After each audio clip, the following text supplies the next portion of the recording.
All right, now we'll start our Monday meeting of, our regular meeting of September of the Wyoming Board of Education. I'm calling the meeting to order. May I have a roll call? Mr. Feldmeyer. Here. Mrs. Thomas. Here. Mrs. G. Here. Mrs. Zoller. Here. Mrs. Frederick. Here. Please join me in the pledge. I pledge allegiance to the flag of the United States of America and to the republic for which it stands, one nation, under God, indivisible, with liberty and justice for all. Thank you. May I have a motion to adopt the agenda as written? So move. Second. Okay, may I have a roll call? Mr. Thomas. Yes. Mrs. G. Yes. Mrs. Zoller. Yes. Mrs. Frederick. Yes. Mr. Feldmeyer. Yes. Thank you. Okay, I do not believe there is anyone to speak. All right, we're gonna go right on to the committee reports. Some of the committees are up and running already, and we'll go through that. Belonging and inclusion. I understand you have not met, but you have a meeting upcoming. Yeah, we have our first meeting on September 29th. That's at 4:30. That is an in-person meeting. We'll have our first kickoff meeting in person, and as you can see, that's right around the corner. Excited about that. Well, great. And Citizens Advisory did have their first meeting, and you want to talk about that? Sure. Yeah, so we met on Wednesday, September 10th. And we welcomed new members to the CAC. We reviewed the 24-25 studies and the actions from those studies. And we discussed the upcoming 25-26 studies, which we will have two studies this year. One is a young alumni survey, and so that's going to be reaching out to the past 5 years of graduates and asking them about their experience in Wyoming City Schools and how we can continue to improve upon making sure that they are prepared for whatever avenue they're taking after their experience here in Wyoming City Schools. And then the second study is focused on best practices around homework from a staff perspective, and then study practices for students, and how can we help support the connection between homework and the purpose of homework, and then study skills for students so that they can be as successful as possible. So we're excited about both of those studies. Our next meeting is scheduled about 3 weeks from now, and we'll be really digging into those studies during that time. We took 2 additional community members this last time, and we're still rounding up the teachers. Or do we have? Yes. Yes, we are still grabbing pulling them in teachers. before the next meeting. Yes. So we're about ready to go. Mhm. Okay. District leadership team? We did not meet. Okay. Mhm. Facilities? Huh. We I bet you met. met. We didn't. Surprise. Look at those, Yes, like how I fun. know. So at our Thank last you. meeting, I expect one more of them at the end of our meetings. You guys may come on, hard hat, Wear them at the end. but I don't know. Yeah, I'll share a few highlights. So there's Besides really, that. we're on a week by So week many basis. There's so many things that happen each week. And so we're reflecting on the past 3 to 4 weeks. And so a few of the big ideas, it's really an exciting time right now. We've talked about the fence going up around Hilltop Primary School. So demolition is going to happen very soon, really within the next week or so that will begin. We're very excited about that. We launched a publication or a communication called Hammers and Horseshoes. And that is going to be a monthly update to provide everyone with the latest and greatest on the construction, not just at Hilltop, but everything that's happening at each one of our primary schools. And I've got a little reminder again, that first week of the month, we're looking to send that out. Hilltop Primary School, again, the updates on that, fencing is installed, demolition process happening very soon. And we have spoken with HGC about pulling bricks out of that demolition process and putting them outside the fence for the community if they are interested in having a brick. We heard about that by many people, students, staff, community members. They were asking about the possibility of having a brick to keep, and so we're excited that they're working with us on that. Elm progress. CTL Engineering did conduct soil borings just to look at the infrastructure, the ground structure underneath, so that is moving along. And then we are working with the Presbyterian Church of Wyoming as a potential temporary site for Elm. And so the biggest thing, and this was all in hammers and horseshoes, is really looking at the plumbing and making sure that it's suitable for an elementary school. So we're gonna have a lot more water going through the pipes, and so we're just checking that, yes. Do you mind talking about, because you got to see the pictures, how the, fire department made use of Hilltop School? They've been up there a few times. I mean, Go ahead. Yeah. they've been up there a few times. I know yesterday specifically was some of the fire cadets and the new firefighters, which I kind of love the idea that maybe some of those kids went to Hilltop School and they were in there, but those pictures from yesterday were the most, and that was, there, it had been, kind of getting into build to spaces and going through doors, but yesterday they had saws out and they were doing different things. They had, like, they were helping with the demolition a little bit, it looked like yesterday, but They got to try out the tools that they might need in an emergency. yeah. That's great. Sounds Another good. great way for the city and the schools to kind of Mhm. partner to any kind of opportunity that comes up. So Great, thank you. design workshops coming up, if that's okay. So we'll have Elm School Design Workshop number 2 will be at 6:30 on Wednesday, October 15th at Elm School. And then the next design workshop will be when we start the Vermont process. And that'll be at 6:30 Monday, November 10th at Vermont School. So those are the next 2 that have dates at this point. Right, Yeah, they're it's all right. kind of overlapping. Yeah. All right, thank you. The next group is the Finance Committee. We did meet this evening, and I think we're all just gonna bring you all up to date. Thanks, Jeannie. Finance Committee met earlier this evening, and we did our monthly review of the salary and benefit analytic. Remember, salaries and benefits are 20% of our general fund budget, so we take a deep dive at each of our meetings just to make sure that we're on track against the forecast. We also looked at our property tax settlements. Property taxes represent 40% of our general fund revenue, so they are our most material revenue source. So we took a look at the detail of the most recent property tax settlements. We also looked at fiscal year 26 appropriations. Appropriations are on the agenda for the board's approval tonight. And so we looked in detail at the general funds and then in summary at all of the other funds, including primary construction coming in at just shy of 71.8 million. So our total appropriations are a little larger this year because we have $71 million of primary construction. So coming in about $111.5 million. So that's up for the board's consideration on the agenda. And then we talked a little bit about what we might expect to see from the governor's property tax reform work group. When the governor vetoed a number of property tax measures as part of the biennium budget process, he also created a work group, and they've been working through a number of property tax reform issues, and their recommendation is due by September 30th. And so we've been getting sort of some hints of what their recommendations might look like. And so we talked about those. Certainly we're interested in maintaining not only our state funding in the next biennium budget cycle, but also maintaining local control. We want to keep all of our local voted levies. And as it looks right now, the recommendations coming out of the work group would allow us to do that. So I think that's favorable for Wyoming city schools and public schools in general. All right.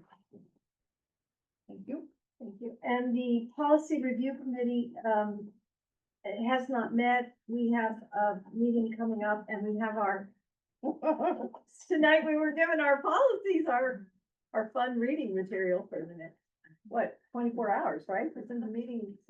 36. 36, okay. Wednesday night. Wednesday morning. Okay, so that's what we'll be doing. All right, thank you. Next is the Board of Education report. Yeah, we have excited about, again, our community volunteers who are interested in engaging in these 2 groups.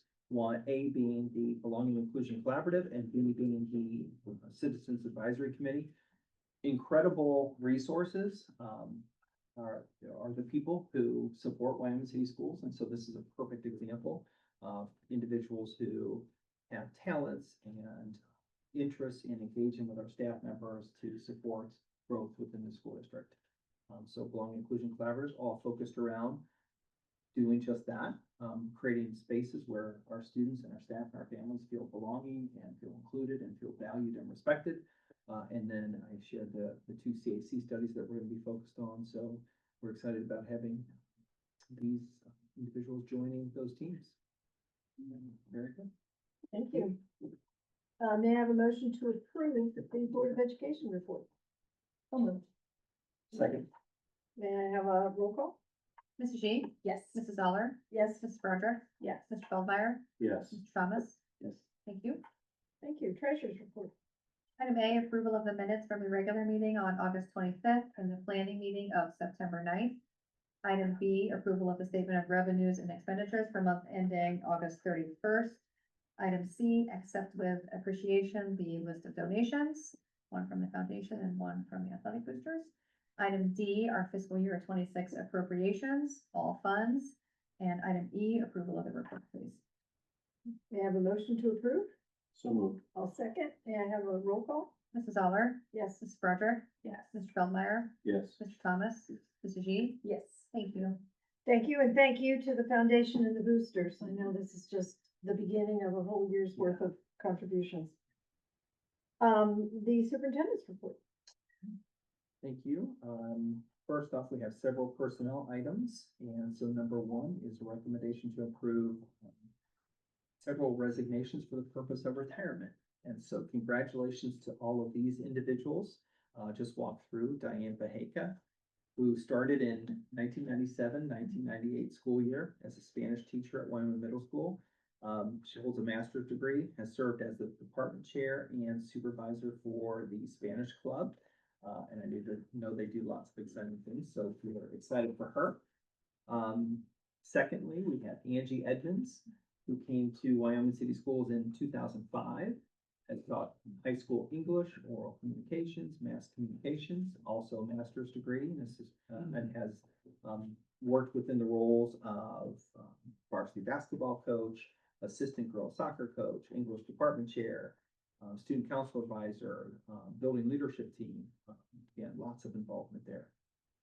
In the math department, Jane Rochin, who began in Wyoming in 1994 and has been connected to math all along. And she holds a master's degree, supported students and staff as class advisor for all 4 grade levels, math department chair, and a member of the building leadership team.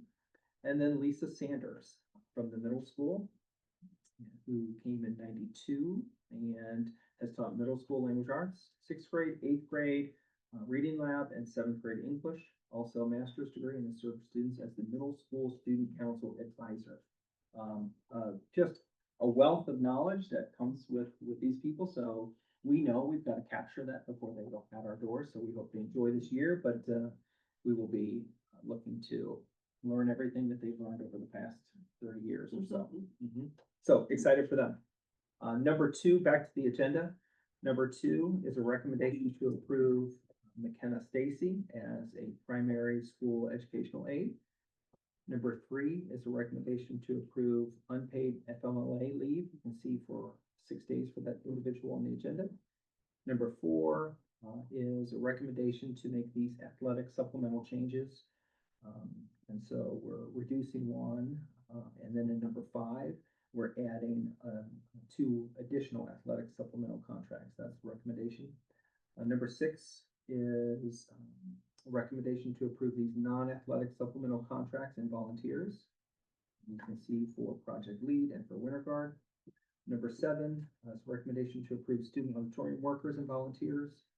Number 8 is a recommendation to approve payment for individuals who are working on the evaluation committee. Number 9 is a recommendation to approve these high school detention monitors at the rates that you see listed on the agenda.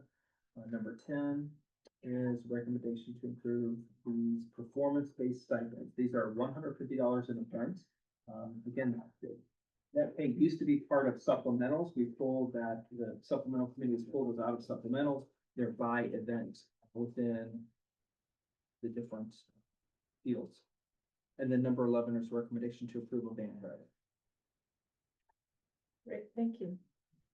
May I have a motion to approve the superintendent's report? So moved. Second. Roll call? Mrs. Barker, Yes. Mr. Feldmeyer, Mr. Thomas, Yes. Mrs. G, Yes. Mrs. Zoller. Yes. Thank you. Before you do your update, I just want to remind everybody, we received an invitation from the foundation for Founder's Day. And before you freak out and look at the date, they actually, OSBA this year is a week later. So, there's a envelope, which I tore mine, to reply to the, whether or not you're gonna be at the foundation date. Go for it, folks, because it's the next week, November 16th through 18th, it will be at the OSBA, convention in Columbus. I'm sorry, just threw that in because I thought if you freaked the way I did, then I want to know that. All right, sorry. Oh, no That is update. So update, I can't do anything without saying congratulations to our high school students, our staff on a wonderful week of homecoming. What a great week. Oh, Weather was absolutely. beautiful. Good weather. Last year, the homecoming kind of went on and on and on for a while. So students had a wonderful week that they could work on their floats. And the float winner, was the senior class. They went seniors, juniors, sophomores, and freshmen this year. Right, it did. Doesn't always go like that. I know, it's true. But they all looked wonderful. They really, it's amazing. It's amazing to see the skill that our students have. So it was fun. Game was great. We came out on top. It was great to see the reunions that came back. And Susie, I know you were giving some of the tours. Just a lot of excitement. And so the tours we had, 30-year reunion, 35-year reunion, and 50-year reunion. Oh, wow. yeah. You learn a lot of Yeah. good scoop at those times, right? Yeah, I learned yeah. Right. I Maybe heard too all- much. all the stories, I heard a lot of stories. to take out of it. Yep, me too. All, lots of fun. So right now, we're at the midpoint of the first quarter already. It's crazy. The year is moving along quickly. So we're at the midway of the first quarter. And it's about this time that we received our district and school report cards. And so I just want to share a few highlights of our report card, and I'll actually put it up on the screen. I know we didn't really share that I was going to do this. But I'll give a quick preview of the report card, and then I know we'll dig in a lot deeper at the upcoming planning meeting. But I wanted to give you just a quick peek at it. You know, we had a professional development day today, and sorry, we spent especially in the high school and the middle school today, we spent lots of time reviewing data and talking about tools to support ongoing work that's connected to the data. Sorry. Oh, you're fine. And we spoke about some goals that we have as we go back and we look at our student data.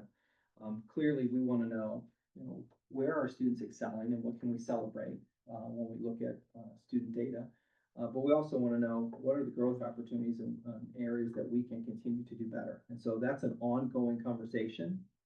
But we really are digging in, I think, with more success each year at the specificity of that data and trying to identify the root cause for those two areas. What's the root cause for why our students may be excelling at great levels in some areas, and what's the root cause to why maybe that isn't happening in some areas? And so we're, again, trying to dig deeper and deeper and deeper with that. And then ultimately, our goal is to come away from these conversations with an intentional plan as to how we can work with curriculum, instruction, and assessment to make sure that our students are having the best experience possible and growing as much as they possibly can. And so, again, I'll just guide you through some of the big ideas of the report card for today. If that will change. There we go. There we go. Okay. So just a little bit of background. Ohio schools, school districts and schools receive report cards, and those report cards share how districts and schools are performing. Again, that data helps us to identify areas of excellence and areas of growth. The report cards are based on 6 different components. And then each one of those components gets up to 5 stars. And then the district receives up to 5 stars as a whole when all of those are put together. And you can see the designations there. When I look at this, I look at 3 stars. That signifies that a district or a school has met state standards. Above that exceeds, below that falls short of those standards. And then the bottom bullet on that page speaks to report cards being a moment in time. And we have other tools also that we share and discuss student success through. And perhaps the biggest one is what we call the quality profile. And that will be updated and shared soon also with you to talk about some of the successes that students have well beyond a report card. So this, okay, so this graphic shows the 6 indicators that add up to an overall rating on a report card. And so you can see on the left-hand side, achievement, and then going down, graduation, early literacy, and then on the right, progress or growth. And then the new component this year, it was discussed last year and we received a score, but we didn't have stars as part of this last year, but we do this year, college, career, workforce, and military readiness. And then the gap closing component. At the bottom of this screen, you can see that achievement and progress are both 25% of the report card. So those are weighted more than all the other components. And so I will dig into those tonight, but then when we look at the entire report card during the planning meeting, we'll dig into all of those indicators.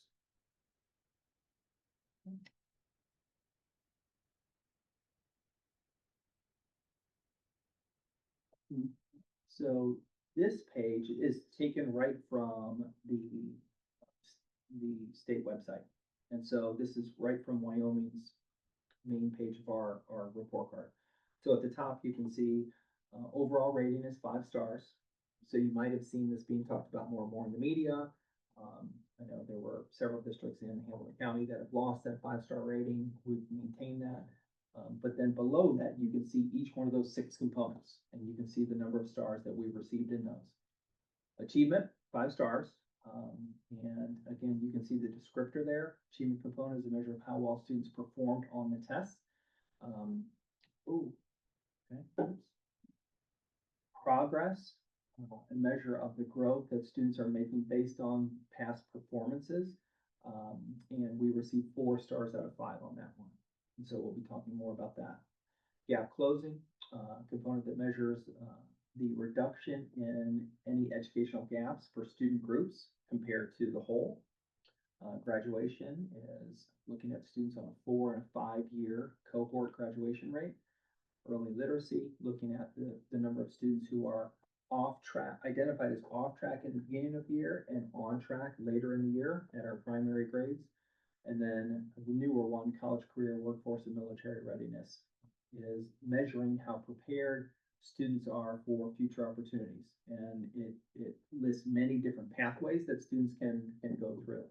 And that's the one that we're learning more and more about. And we actually have a meeting set up with Hamilton County Cooperative to understand how that's reported to the state, because we think that reporting is part of the equation here on that indicator. Okay.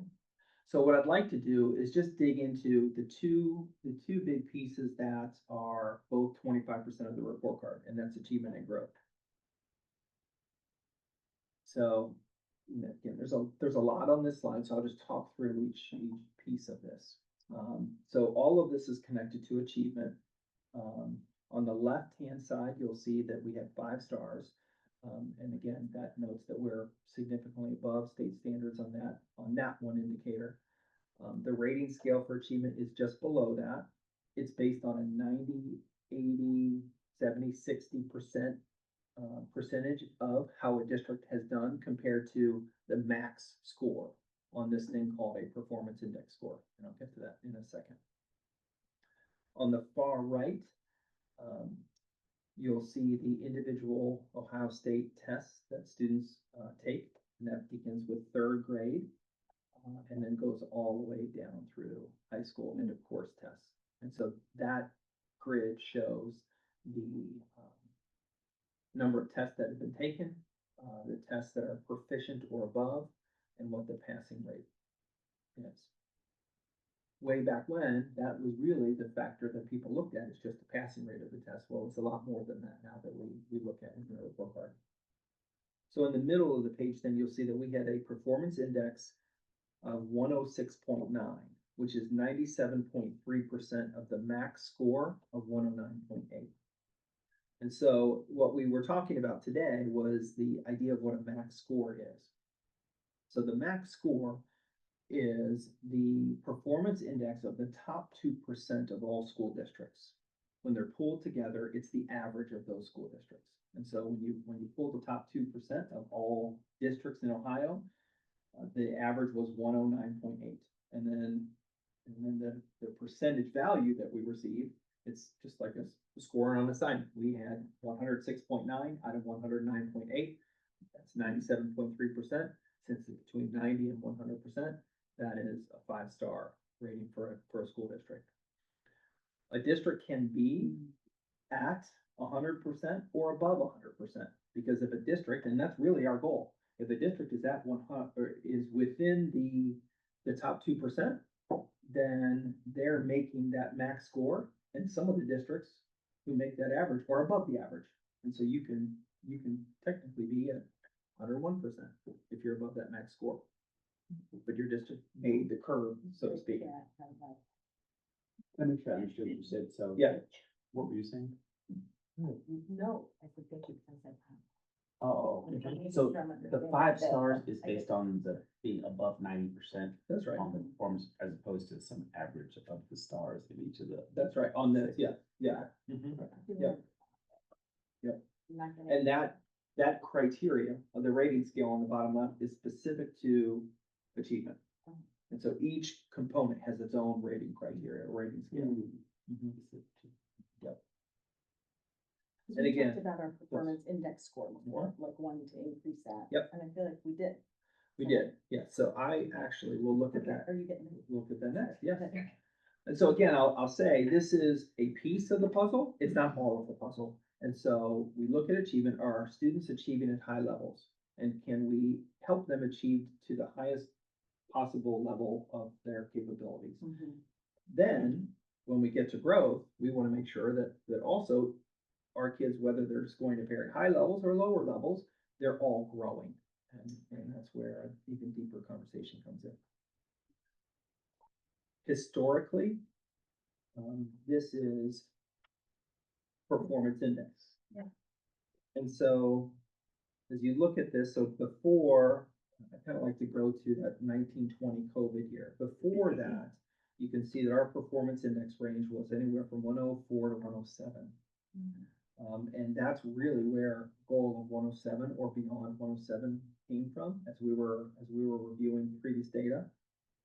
So from following the 1920 COVID school year, our performance index dropped down to 96. And we knew at that point in time and everywhere at that point in time, it was a struggle. So that during that year went to 96. From that point on, you can see there in 2021, we were at 103.3, then 104.9, then 105.9, and this year we had a 106.9. From last year, we had set our goal at 106. This year, we had set it at 107. It's the 0.9 that's killing us, but we're moving. So again, exciting, but we're continuing.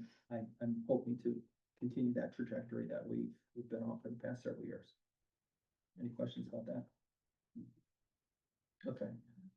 So I'll shift gears to growth.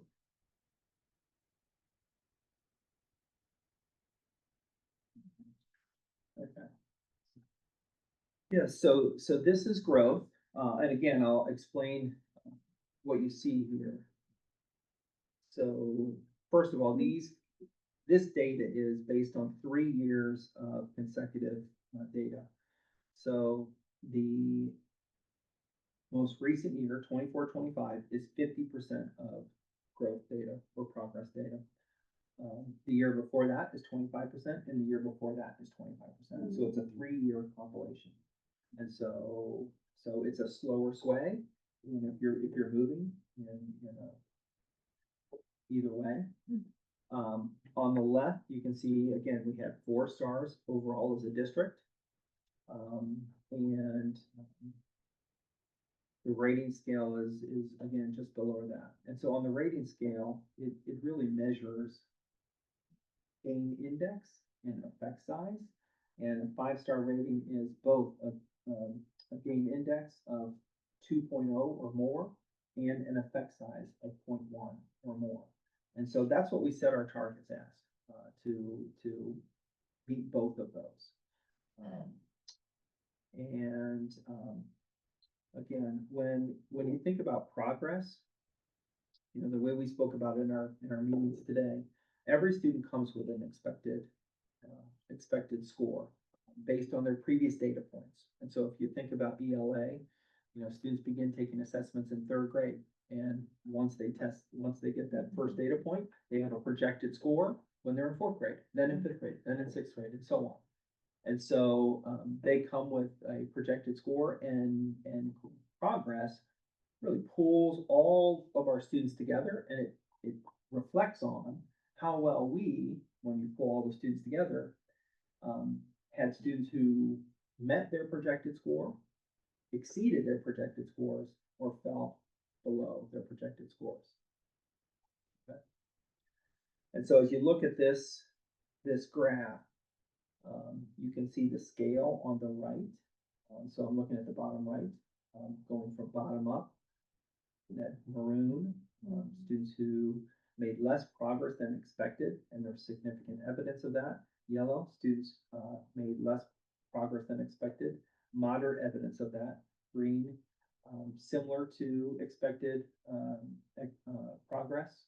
And when you get to light blue, students made more than what was expected, moderate evidence of that. And then the dark gray, students made more progress than expected and significant evidence of that.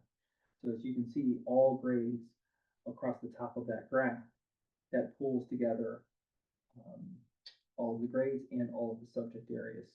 So you can see in ELA, when you pull all that together, we were light blue.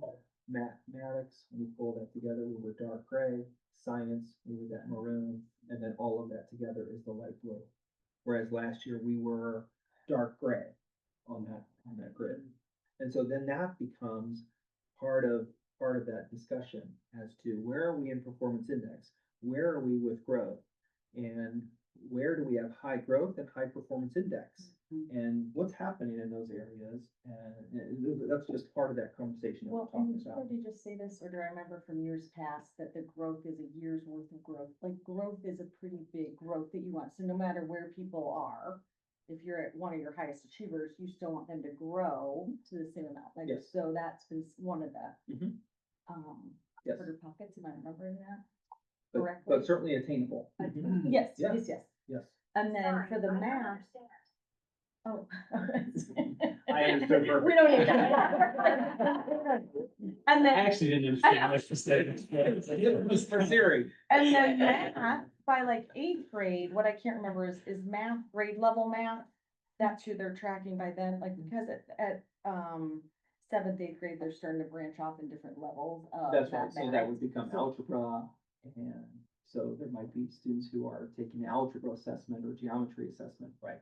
Okay, but Yep. they wouldn't be included in the 8th. That's grade, right. They're not in 8th grade math. That's right. Correct. Okay. If you go, the one before had a long list of how many people took the Yeah, I test, can't- and it was it's like. Small. You know. That's what I remember. 30 kids took the Okay. test now, you know, they're 150 in a grade level. So Mhm. The Yeah. others were somewhere else. Right, and that's what I do remember from, okay. So that's when it becomes really powerful, though, when you think about, you know, where are students excelling? Mhm. In both arenas, in both growth and PI in terms of achievement. and what's happening, and what are we doing, what's the root cause for that, and how can we utilize some of those practices across the board, and how do they relate to curriculum instruction and or assessment? Maybe not all three, maybe it's about one or two of those areas. And so those are the conversations that we started today, and they're great conversations. What I'm sharing is, we had a conversation earlier today about, evidence of our impact on kiddos. And so, When you say sharing evidence today, that was in the professional development yes, at all three levels? we met with, we ran through report card data, and Dr. Kirschner went through, a tool called the centralized reporting system, which, provides support, provides tools for further research on student data and instructional practices or instructional tools that can be used in the classroom. We did that with the middle school and the high school, and Jen Earhart and I were talking about follow up with the primary school at the October 3rd Professional Development Day. Yep. So if you look at what I didn't show on this screen, on the top left, 6.4 gain index, which is very strong, well beyond 2.0. And then we were just under that 0.1 effect size. And so that is, when you think about it numerically, not within the colors that you see, when you think about it numerically, that 0.8 compared to 0.08 compared to a 0.1 is the difference between 4 and 5 stars. Say that again, what's the difference? The effect size, if that was 0.1 or above, that would have been 5 stars. Cause for the then district. see like that little chart on the bottom left. Cause we've like the gain index is above 2. Right. But we're so close to, I have to say Yep. this out loud, make sure I'm getting it, but since we're at 0.08, that's how we fall in the way through. But the real conversation is about the instructional practices and where are our students and what's the past record that our students are bringing into the classroom and how do we support them? And all of this is part of the robust work that's happening within MTSS right now, because MTSS starts with what we call tier 1, and that's classroom instruction for every student. Which is awesome, cause years ago, I feel like when you and I were on student achievement, and we would look at those like 8 years ago, of like, where is the lack of growth? Like, cause you really could look at it as it's like a group of 5 people. I mean, by the time you're really breaking it down to students with varying disabilities, or are we looking at students of color, or are we looking at like And who's we falling will where? dig into, so gap, you're talking about. Oh, I am talking a about gap The closing. gap closing, and we will review that at, Okay. the next meeting, yes. Okay. Mhm. I think I get a little thrown by the colors. Yeah. Right. The dark gray and the light gray I don't is, understand. it's not available. I don't like the all tests and the all The light. grades. I want to take that out. You wanna take what out? The all grades, the all tests. I want to take this column out. That's of no use to me whatsoever. Oh, I see. Yep. Go to that. But So I'm like what that does teacher. is it slices it by the grade as opposed to the subject. Oh. And so the state would want you to be able to see, okay, across 4th grade, what is the growth, progress experience, or across 5th grade, Right. across high school. And it's that horizontal slice as opposed to the vertical slice by subject area. And the light gray means there's no data. That's right. available For that, and the dark gray Right. exceeds, right? So that's. Yes, The dark gray is good. yes. The Dark gray. maroon And the green. is the green. And if I'm a teacher looking at my grade level and I see maroon, what does that tell me? Like, Great question. So one of the things that we were really looking at is, growth, some very detailed information. So, because we wanted to take it down to the assessment level. And what does PI look like at a 4th grade reading assessment versus a 4th grade math assessment? And so we were digging into performance index and growth for each assessment to help people understand, okay, bring this closer to home, and how can we look at it by grade and then by individual assessment. And then in November, teachers, OST, Ohio State test teachers, will all get EBOS data, and then that's specific to them. And so all of this pulls together, and then the final piece of data to really kind of help put that puzzle together comes in November, Mm-hmm. from an OST perspective. So in terms of growth, like if I'm a teacher, what am I striving for in growth? If I say, oh, I'm in the red or the maroon, like what would their goal be? Like, what do they do to, are they just doing their normal things, adhering to the state standards and? So that becomes part of that conversation. And then we start reflecting on what are our current practices to know and understand the state curriculum and to communicate that state curriculum to our students. That's the curriculum piece. I'll jump to assessment. What are we doing to help our students understand and experience the rigor of state assessments? And do we mirror that rigor on our individual classroom assessments? And maybe we do, and maybe we don't, but that's where we can start to find that root cause, perhaps. The answer might be different for every teacher, but it's that reflective practice to look at that and understand where that might be. Performance I kind of get, like, but the growth piece, Mhm. the performance and then the growth, if you're just tackling all of those. But if you're looking at curriculum and you're looking at assessment, then you almost also have to look at instruction. Right? So You're right. those Right. three all Right. go together. And that's where we say, if the teacher is the artist in the classroom, how do you bring those outer edges to the students? And so Dr. Kirshner was talking today about ways to get longitudinal data to classroom teachers so they can see what a student's experience has been over time. Where have they been strong? Not just individual questions, but in terms of standards and groups of standards. Where have students been strong? Where have they been weak? Where might there be gaps in learning? So how to access all that information. It's really fascinating to look at the data in that kind of a way. And again, the goal is to come away with an intentional plan for what you just pointed out. And again, that might be different for you, and it might be different for me, but the practice of reflecting on that and understanding the experience our students come into our classroom with should help that. Longitudinal would be good, because by the time teachers get this, then that pocket of students has moved on. Right. And so then you could be doing the same Yeah. thing the next year and it'd be great for that Right. group of kids, but not great for the kids year Sure, before. and they're looking, the tool that we were talking about with them has both lenses. The longitudinal for kids who are coming into the classroom, but then also over time for kids who have left, Mhm. to be more of a reflection Yeah. on kind of where my strengths and weaknesses maybe have been with regard to student data. What's the connection between being maroon in certain areas on the progress relative to the performance index of the 107 goal? So if you go from being maroon, math or science, and you are in theory making more progress with a given set of students in that year, does that move the performance index? Because you have more kids who are scoring on the overall thing in a way that adds to the score, or are they not connected? So I'll answer that. Erica, jump in if you think, or even Gina. So they can look very different. You can have a very high performance index where there isn't the growth that you would want to expect.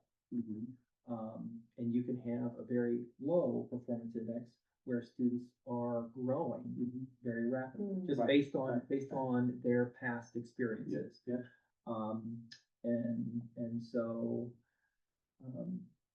I can't necessarily say that one would clearly impact it in a way like you're thinking, because you can have both of those different situations or stories happening. Sure. We, when we were reviewing and looking at the data, clearly you want to be high growth and high achievement. But the conversation keeps pushing to high growth, because if you're high growth, your students are moving, whether they're high achieving or wherever. And so really how do we attack growth to make sure all kids are moving in the way that we want them to move? What was your question? If you turned more maroon? No, I mean, from where That we are, I make- mean, right, conceptually, I totally would get help it. it. You could have a low achievement, but you could have high growth, or you could have the other. I guess for us, we have a pretty good achievement number, like 106.9, and we said our goal is kind of whatever. Yeah. So with that being as high as we are today, having areas Oh, in I math see. and science, they're as maroon as these, It would impact wouldn't that. it be Right, like- It would meaningfully impact impactful for us if we address these maroon areas Yes, it on would. that overall? Yes, it would. Okay. Then we're gonna talk about this more in the planning meeting. Yeah. For me, let me just make sure I understand one more thing. You mentioned on the eighth grade, those are, so eighth grade math, for example, those are kids who are at grade level math, and some of the kids in eighth grade are taking higher level kind of math, but they're not in that number.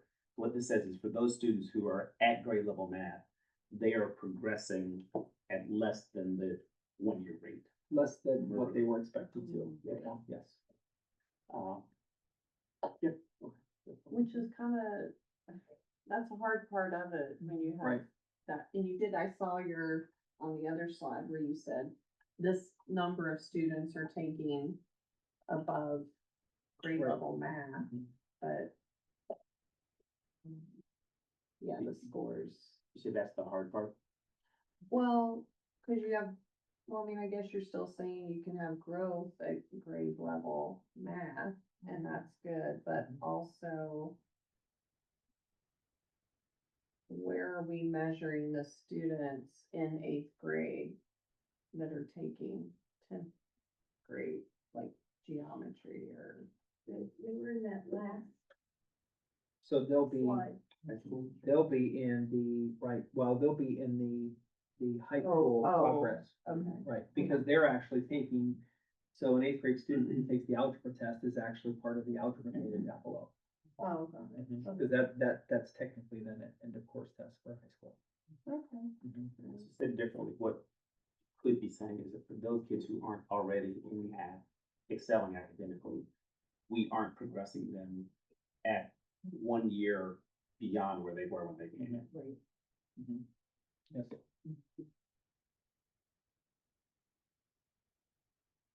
You can see the power of the conversations that I'm trying to figure out, okay, well, so what do we do with that now? Yeah. How do we plan, and what's our intentional takeaway from this? Rather than just viewing the data and saying we have 5 stars and then going to the side. It's how do we grapple with this and use this in an instructional capacity? Last thing for me, if we come to that conversation in the planning meeting, I'll be curious to understand how we're thinking about the science data. Because per the longitudinal thing, I'm remembering the 7 years that I've been here, we've been in this conversation, and it's been that way for almost each of those 7 years. And I don't know what that means. I don't know what it means that we should do, but I'd love to understand the middle school and the folks in this space, like what they believe is most helpful for us to not be maroon. Mhm. I think that's a worthy goal, planning meeting. Sorry, moving that card and over. No, it's good info. Yes, thank you, that, appreciate it, all right. To analyze. Mhm. Thanks for that. I know. Okay.